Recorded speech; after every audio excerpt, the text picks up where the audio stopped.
નામ તરીકે આવેલી વ્યક્તિ, પદાર્થ વગેરે કઈ પરિસ્થિતિમાં છે તે દર્શાવે છે. નામ જો સ્થિર સ્થિતિમાં છે એમ સૂચવાય તો તેને સ્થિતિ કહે છે.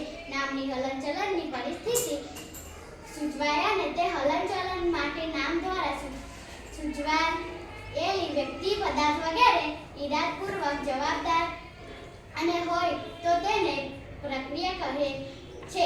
જો વ્યક્તિએ હલનચલન સાથે જોડાયેલી એક હલનચલન ઈરાદાપૂર્વક સ્વતંત્ર ઈચ્છાથી કર્યું હોય તો તેને ક્રિયા કહે છે. હવે આગળની મારી મિત્ર તમને આગળની માહિતી આપશે.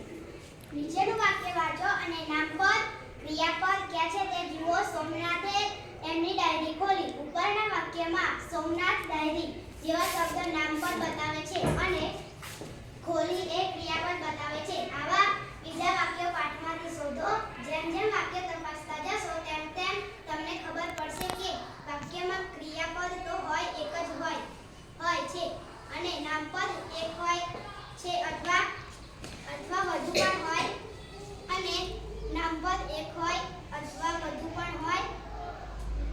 એક સાદા વાક્યમાં એક ઘટના, ક્રિયા અને સ્થિતિ હોય. એની સાથે વ્યક્તિગત પદાર્થો વધુ હોઈ શકે.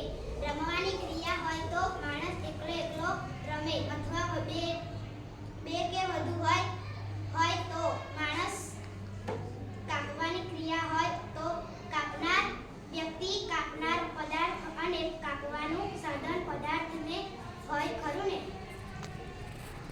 તો હવે આપણી પાસે વાક્યની રચનાના બે ઘટકો આવ્યા, નામપદ અને ક્રિયાપદ. નામપદ વ્યક્તિ કે પદાર્થ બતાવે તે ક્રિયાપદની પહેલા ગોઠવાય. ક્રિયાપદ ઘટના કે સ્થિતિ બતાવે વાક્યને અંતે ગોઠવાય. વાક્યમાં